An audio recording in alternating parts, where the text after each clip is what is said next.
సోదరీ సోదరులారా, ఆదికాండం 18వ అధ్యాయం 9వ వచనంతో ప్రారంభం చేసుకుందాము. అబ్రాహాము తానెరుగకయే దేవదూతలకు ఆతిథ్యమిచ్చాడు. వారు, నీ భార్య శారా ఎక్కడున్నది అని అడిగారు. అదిగో గుడారములో ఉన్నది అన్నాడు అబ్రాహాము. అందుకు ఆయన అన్నాడు, మీదటికి ఈ కాలంలో నీ వద్దకు నిశ్చయంగా మళ్లీ వస్తాను. అప్పటికి నీ భార్య అయిన శారాకు ఒక కుమారుడు కలుగుతాడు. శారా ఆయన వెనుక ఉండిన గుడారపు ద్వారమందు వింటూ ఉన్నది. తలుపు రంధ్రంలో చెవిబెట్టి శారా జాగ్రత్తగా వింటున్నది. వచ్చిన వారు దేవదూతలు అని శారాకు అబ్రహాముకు తెలిసిపోయింది. అబ్రహాము శారా బహుకాలము గడిచిన వృద్ధులు. స్త్రీధర్మము శారాకు నిలిచిపోయింది. శారా అనుకున్నది, నేను బలము ఉడిగిన దానిని అయిన తరువాత నాకు సుఖం కలుగుతుందా? నా యజమానుడు వృద్ధుడై ఉన్నాడు కదా. శారా తనలో తానే నవ్వుకున్నది. నాకు కొడుకు పుడతాడా? ఇది సాధ్యమా? శారా నవ్వింది. ఇది ఎటువంటి నవ్వు? దేవుని మాట నమ్మదగిందేనా అనే అనుమానపు నవ్వు.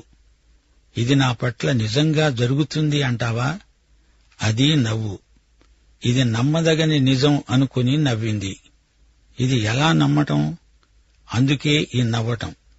అంతటా యెహోవా అబ్రహాముతో అన్నాడు, వృద్ధురాలనైన నేను నిశ్చయముగా ప్రసవిస్తానా అని శారా నవ్వింది ఎందుకు? యెహోవాకు అసాధ్యమైనది ఏదైనా ఉన్నదా? మీదటికి ఈ కాలమున, నిర్ణయకాలమున నీ వద్దకు తిరిగి వస్తాను. అప్పుడు శారాకు కుమారుడు కలుగుతాడు. శారా భయపడి, నేను నవ్వలేదు అన్నది. ఆయన, అవును, నీవు నవ్వావు అన్నాడు.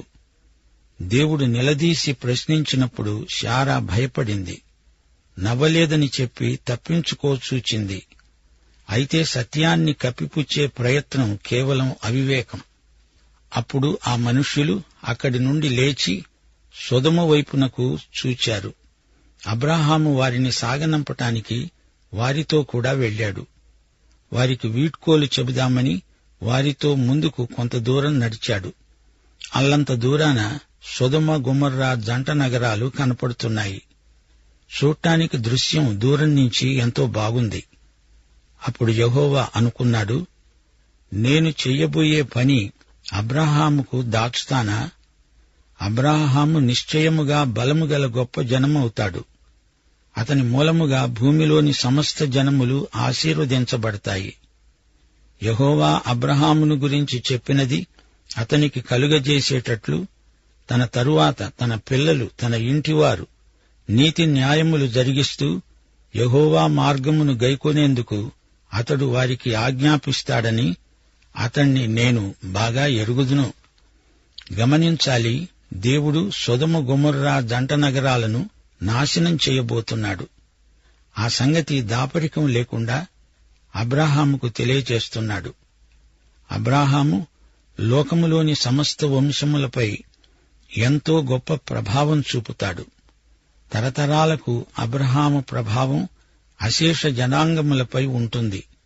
ఈ రోజు వరకు అబ్రహాము ప్రభావం అలా సార్వత్రికంగా నిలిచిపోయి ఉంది. ఈ నిజం అందరూ ఒప్పుకొని తీరాల్సిందే. ఈ జరగబోయే విషయం అబ్రహాముకు దాచకూడదు అనుకున్నాడు దేవుడు. అబ్రహాము ఇంటిలో ఎంత క్రమశిక్షణ ఉందో దేవుడు గుర్తించాడు. 20-21 వచనాల్లో దేవుడు తాను ఏం చేయబోయేది చెప్పేస్తున్నాడు. సొదొమ గొమొర్రాలను గూర్చిన మొర గొప్పది. వాటి పాపము బహుభారమైనది. నేను దిగిపోయి నా వద్దకు వచ్చిన ఆ మొర చొప్పున వారు సంపూర్ణముగా చేశారో లేదో నేను చూస్తాను.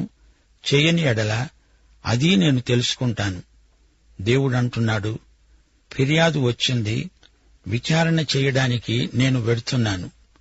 దేవుడు విచారణ చేయకుండా ఏదీ త్వరపడి చెయ్యడు. దేవుడు చెప్పబట్టి అబ్రాహాముకు అర్థమైంది. లేకపోతే దేవుడు పాపాన్ని చూచి ఉదాసీనంగా తటస్థంగా ఉండిపోయాడు అనుకునేవాడేమో.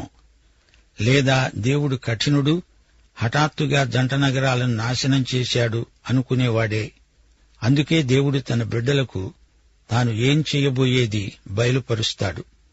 దేవుడు బయలుపరచిన సంగతులను బట్టి ఆయన పట్ల మనకు సదవగాహన కలుగుతుంది. అయినా దేవుడు అన్ని సంగతులు చెప్పడు, అవసరమైనంత వరకే చెప్తాడు. ఆ మనుష్యులు అక్కడి నుండి తిరిగి సొదొమ వైపుగా వెళ్లారు. అబ్రహాము ఇంకా యెహోవా సన్నిధిలోనే నిలిచి ఉన్నాడు. దేవుని సన్నిధిలో అబ్రహాము కనిపెట్టి ఉన్నాడు. అప్పుడు అబ్రహాము సమీపించి అన్నాడు, దుష్టులతో కూడా నీతిమంతులను నాశనం చేస్తావా? ఇప్పుడు అబ్రహాము లోతును గురించి ఆలోచిస్తున్నాడు. అంతకు ముందు ఒకసారి లోతును కాపాడాడు. మరి ఇప్పుడు లోతుకు గొప్ప ప్రమాదం ముంచుకొచ్చింది. లోతు నీతిమంతుడని, రక్షించబడిన వాడని అబ్రహాము నమ్మకం. అందుకే దేవుణ్ణి అడుగుతున్నాడు, నీతిమంతుల మాటేమిటి? చాలామంది ఆ జంట నగరాలలో రక్షించబడిన వారు ఉంటారులే అనుకుంటున్నాడు అబ్రహాము. అబ్రాము గోజాడుతున్నాడు. ఇది ఉత్కంఠభరితమైన విజ్ఞాపన ప్రార్థన. దేవా, ఆ పట్టణములో ఒకవేళ 50 మంది నీతిమంతులు ఉంటే దానిలో ఉన్న 50 మంది నీతిమంతుల నిమిత్తం ఆ స్థలాన్ని నాశనం చేయక కాపాడవా? 50 మందిని ఆ పట్టణంతో నాశనం చేస్తావా? ఆ చొప్పున చేసి దుష్టులతో కూడా నీతిమంతులను చంపడము నీకు దూరమగునుగాక. నీతిమంతుని దుష్టునితో సమానముగా ఎంచటం నీకు దూరమగునుగాక. సర్వలోకమునకు తీర్పు తీర్చేవాడు న్యాయము చేయడా? అవును, పరమతీర్పరి న్యాయము చేకూర్చడా? బైబిలంతా ఇదే సాక్ష్యం వినబడుతుంది. సర్వలోకమునకు తీర్పరి ఎల్లప్పుడూ న్యాయమే తీరుస్తాడు.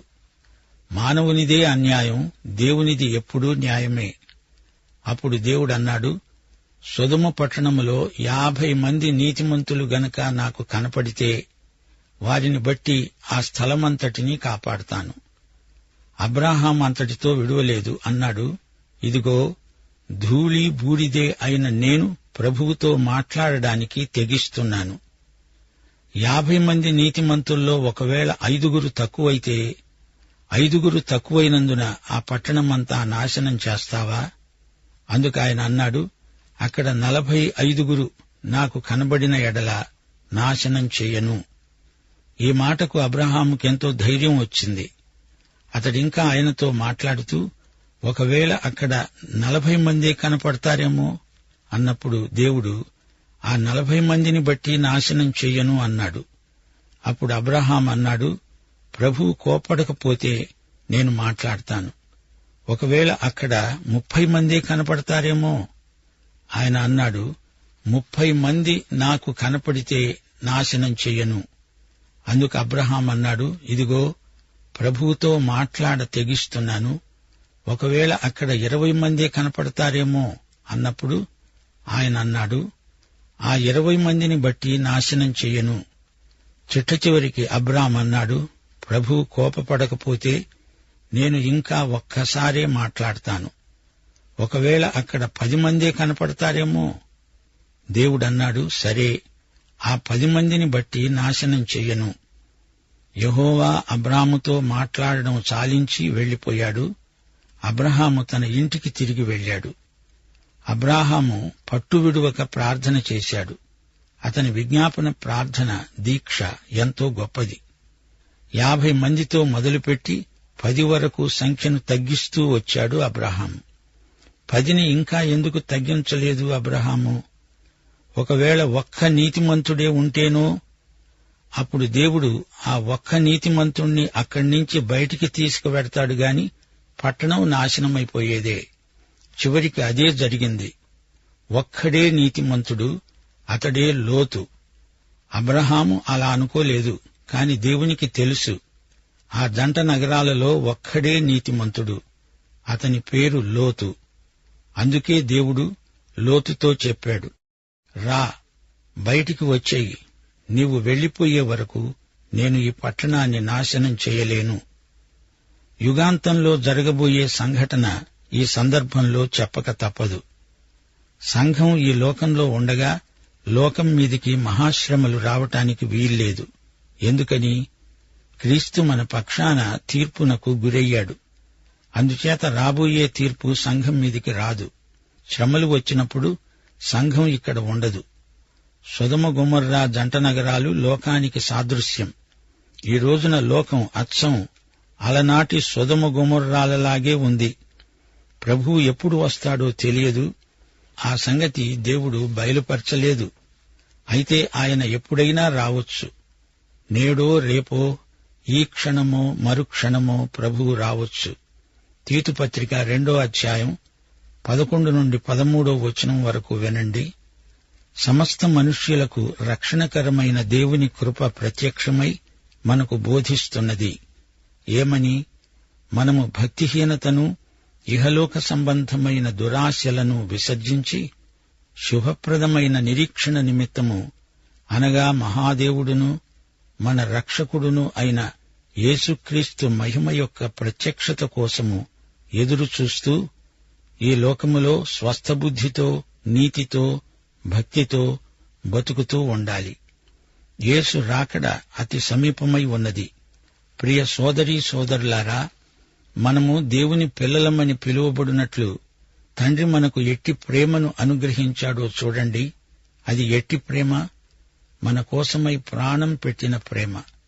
దేవుని తీర్పు రాకముందే దేవుని పిల్లలమైన మనము ఆయన వస్తాడనే నిరీక్షణను బట్టి ఆయన పవిత్రుడై ఉన్నట్లుగా మనల్ని మనం పవిత్రంగా చేసుకొని మంచి సాక్ష్యము కలిగి జీవిస్తాము. యేసునందు పాపమేమీ లేదు. ఆయన యందు నిలిచి ఉండేవాడు ఎవడూ పాపం చేయడు. సోదరుడా, సోదరి, దేవుడు నిన్ను చూస్తున్నాడు. మన భావజీవితాన్ని కూడా ఆయన తేటగా చూడగలడు. దావీదు కీర్తన 139 మొదటి నుండి 4వ వచనం వరకు.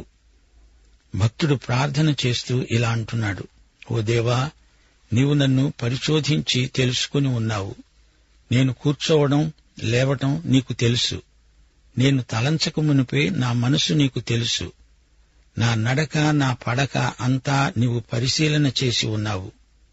నా చర్యలన్నీ నీకు తెలుసు. నా మాట నా నాలుకకు రాకమునిపై అది నీకు పూర్తిగా తెలుసు. యేసు ప్రభు కొండమీది ప్రసంగంలో అన్నాడు, మీ తలమీది వెండ్రుకలు ఎన్నో, ఆ లెక్క మీ తండ్రికి తెలుసు. మరో విషయం మీ దృష్టికి తేగోరతాను. నన్ను గురించి నాకు తెలిసిన దానికంటే దేవునికి ఎక్కువ తెలుసు. ప్రతి వ్యక్తి విషయం దేవునికి ఎంతో శ్రద్ధాసక్తులున్నాయి. మన మాట, తలంపు, క్రియ ఏదీ ఆయనకు మరుగైనది కాదు. సొదొమ గొమొర్రాలను ఆధునిక లోకము తలదన్నిపోతోంది. దేవుని శిక్ష రాబోతోంది, జాగ్రత్త. మత్తయి శుభవార్త 7వ అధ్యాయం 21వ వచనంలో ప్రభువు హితోపదేశం గమనించండి. ప్రభు ప్రభు అని నన్ను పిలిచినంత మాత్రాన ఎవడూ పరలోక రాజ్యంలో ప్రవేశింపడు గాని పరలోకమందున్న నా తండ్రి చిత్తము ప్రకారము చేసేవాడే ప్రవేశిస్తాడు. మత్తయి శుభవార్త 19వ అధ్యాయం 17వ వచనంలో ప్రభువు ఒక యువకునికి చేసిన హెచ్చరిక మనము ఎన్నడూ మరువరానిది. నీవు జీవములో ప్రవేశింపగోరిన ఎడల ఆజ్ఞలను గైకొనవలసిందే. హెబ్రీ పత్రిక 5వ అధ్యాయం 9వ వచనంలో చెప్పబడినట్లు తనకు విధేయులైన వారికందరికీ యేసు నిత్య రక్షణకు కారకుడు గనుక వెంటనే యేసు ప్రభువు మాటను శిరసావహించి ఆయనను స్వకీయ రక్షకుడుగా అంగీకరించడమే ఏకైక మార్గం. ఇప్పుడు మనం ఆదికాండం 19వ అధ్యాయంలోకి ప్రవేశించబోతున్నాము. ఈ అధ్యాయంలో దేవదూతలు లోతును సందర్శిస్తారు. సొదొమ గొమొర్రాలు ధ్వంసమైపోతాయి. 18వ అధ్యాయంలో దేవునితో సహవాసం ఉంది. 19వ అధ్యాయంలో భయానకమైన చిత్తరువు కనిపిస్తున్నది. అబ్రహాము హెబ్రోనులో మమ్రే మైదానములో ఉన్నాడు.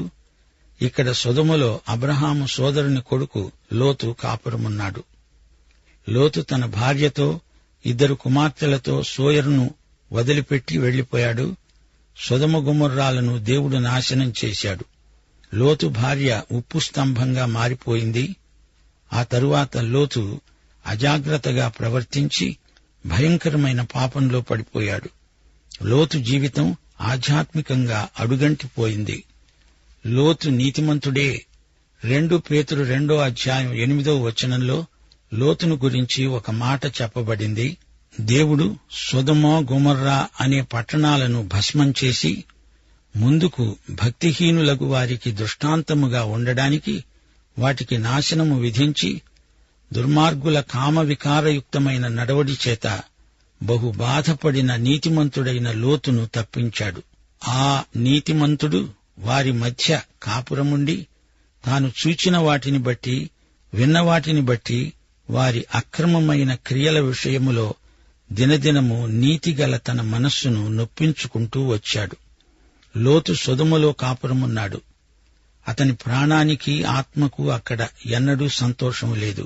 అతడు సొదొమకు రావటంతోటే అతనికి దుర్దినాలు మొదలైనవి.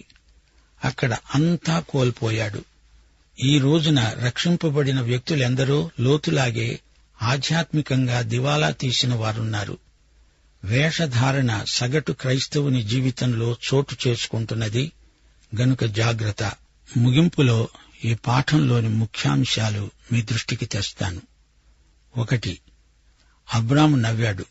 ఇది ఆశ్చర్యంతో కూడిన నవ్వు. 2. శారా నవ్వింది. ఇది అనుమానంతో కూడిన నవ్వు. 3. దేవుడు తన బిడ్డలకు తన చిత్తం బయలుపరుస్తాడు, ఏమీ దాచడు. 4. సొదొమ గొమొర్రాలు నాశనమయ్యాయి. నీతిమంతులు కనీసం 10 మంది ఉన్నా ఆ పట్టణం నాశనం అయ్యేది కాదు. 5. లోతు అన్ని సంవత్సరాలు అక్కడ ఉన్నాడే, కనీసం 10 ఆత్మలనైనా సంపాదించలేకపోయాడు. సిగ్గు సిగ్గు. 6. లోతు రక్షించబడిన వాడే కాని అంతా కోల్పోయాడు. అతని సహవాసం పరిసరాలు మంచివి కావు. 7. సంఘం ఎత్తబడితేనే కాని భూమి మీదికి భయంకరమైన శ్రమలు రావు. ఈ పాఠం దేవుడు మన ఆత్మల నిమిత్తమై ఆశీర్వదించునుగాక. ప్రార్థన. కృపాభరితుడైన మా తండ్రి, నీకు మా హృదయపూర్వకమైన కృతజ్ఞతాస్తుతులు. ఈ రోజున మేము ఎన్నెన్నో సత్యాలు మీ పాదాల చెంత నేర్చుకున్నాము. నీవు చెప్పిన మాటకు విధేయులమైతే మా ఆత్మలకు ఎంతో క్షేమము, భద్రత. ఈ లోకములో మేము ప్రయాణిస్తూ ఉండగా నీవే మమ్మల్ని నడిపించుమని, నీ మాట చొప్పున జీవించడానికి కృప మాకు సమృద్ధిగా దయచేయమని యేసుక్రీస్తు వారి దివ్యనామమున ప్రార్థన చేస్తున్నాము తండ్రి. ఆమేన్.